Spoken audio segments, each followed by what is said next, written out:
The old Israelitish cult and mythology, the Yahweh worship, the patriarchal legends, the sojourn in Egypt, and so on, are rooted in the religion of the sacred fungus, developed from the underlying fertility philosophy of the ancient Near East. The Jewish mitre, Muslim turbans, and military berets are derivations of the symbol of the mushroom cult. One of the first and most prominent, however, was the stellar cult, and a number of these ancient cults were created for shamanic purposes and earthly stewardship, yet some were taken over with different intentions. Just as you would imagine in any establishment of power, smaller cults formed within the main cults to worship individual deities. The cult of Mithras and the cult of Dionysus are two examples. You still today can see the Mithraic or Phrygian cap on the symbol of the seated Liberty Dollar, the coat of arms of many countries, the reverse side of the flag of Paraguay, the seal of the United States Senate, and even involved in the solar cult holiday that we now call Christmas. In the cult of Dionysus, many festivals were celebrated, such as the Greater Dionysia, celebrated in Athens around the spring equinox. The foremost event in this festival was the Thymelic contest, in which poets, musicians, and entertainers performed in an open-air theater. Musicians did not have to pay taxes, and members of the Artists Guild did not have to participate in military affairs. The cult of Dionysus is still alive to this day as the entertainment industry.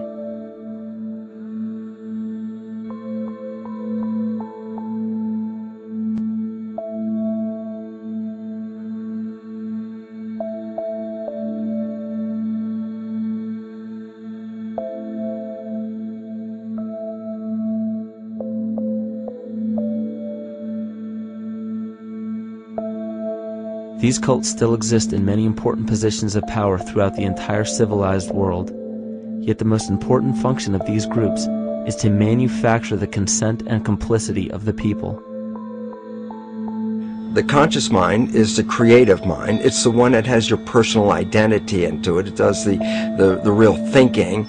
And then there's a subconscious mind. Well, there's no entity in it. The subconscious mind is the equivalent of a tape player. It records behaviors, and then at the push of a button plays a behavior. It's automatic. It's a very convenient thing, because then we don't have to relearn all the time. Once you know it, you can make a pattern. The problem is that the basic patterns of belief and behavior that are programmed in the subconscious mind came from our teachers, primarily our parents, our family, and our community. So most people don't even understand how easily we're influenced by our environment. Every person that we encounter, every single situation that we're faced with, every little word that's said on television may not seem too influential to our conscious minds, but your unconscious is designed specifically to let every environmental signal influence you without your awareness.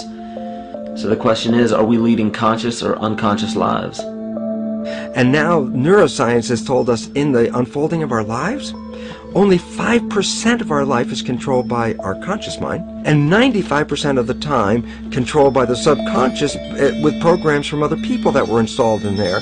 And the problem is, it means when those programs are playing, we don't see them. And the skeptics will sit there and say, consciousness, archetypes, astrology? No. We create things with our hands, not our minds. Archetypes aren't physical. They can't influence me. But when you think of the fact that we're only conscious of this small little fraction of our behavior, what we don't realize is that entire countries, entire civilizations that think they're free and independent, but are unconsciously too afraid to be free and independent, they will beg to be governed. And if they can't do it themselves, who do you think will consciously or unconsciously take that responsibility? It usually ends up being that strong, masculine, animus archetypal figure. When we think we're in danger, we're not looking for our mother to nurture us. We want our father to protect us. And right on cue with the age of fear, this age of catastrophe, the age of this parasite, we see masculine domination. And one of the primary conduits for giving our responsibility and our conscious energy away is money. We surely don't want to admit that our dependency on money is flawed, because that would imply that the fault is our own. And God forbid we take responsibility for our lives, so we blame the money. This is the cornerstone of the entire illusion being built around us by the false ego. Money is said to be the root of all evil. yet it cannot be evil because money is only a symbol. Symbols carry only the faith and spirit of the observer. This means that the symbol of paper money, yet it cannot be evil because money is only a symbol. Symbols carry only the faith and spirit of the observer. This means that the symbol of paper money evokes and surfaces the evil intentions and inherent flaw of our false ego. Money only exists because we agree to accept it as valuable. And to further illustrate our incapacity for freedom, we've given the control of our faith-based money to a private corporation instead of the federal government. There is no law stating that we have to use Federal Reserve notes as currency. We choose to because we fear the alternative: independence.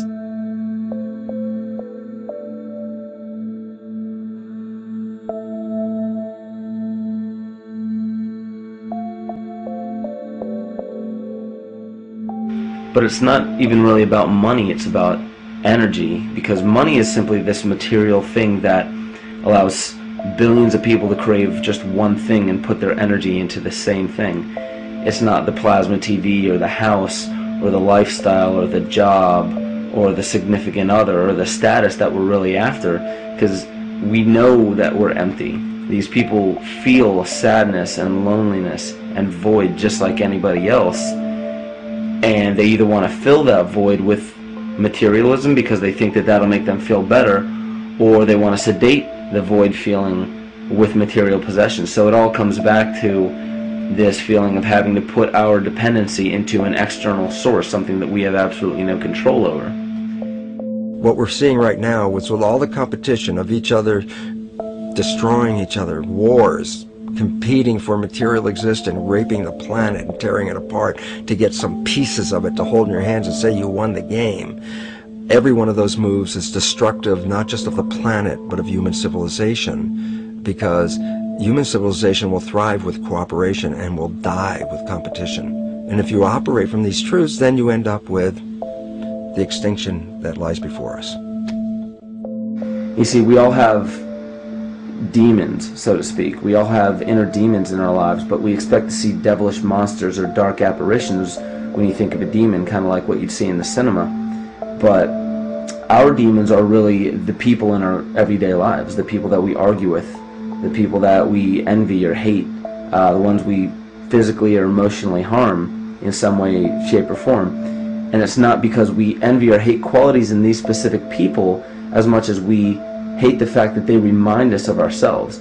They reflect qualities about ourselves that we wish we had more of, or that we wish we didn't have at all.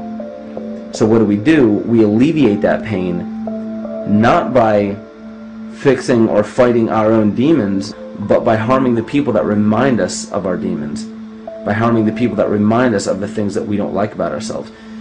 And when we become frustrated that we're not in control of our emotions because we don't really know what's affecting our emotions, we take it out on others. We take it out on absolutely anything else that can show us or act as a catalyst for our hatred. And so we do the same thing to animals. Animals are perfect because they can't defend themselves. And it's a perfect catalyst for our inner aggression, our confusion, our hatred. Just take it out on something absolutely helpless. Just imagine how unconscious a person has to be of his or her actions to torture or mutilate or brutalize any living thing.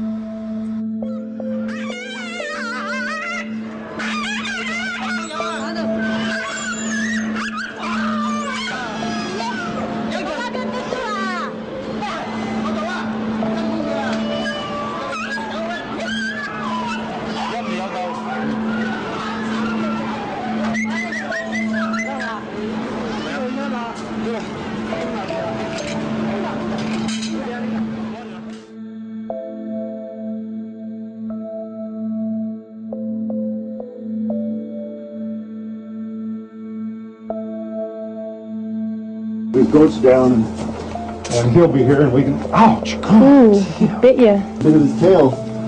Is it calming with your kids, maybe? He's a big guy. That's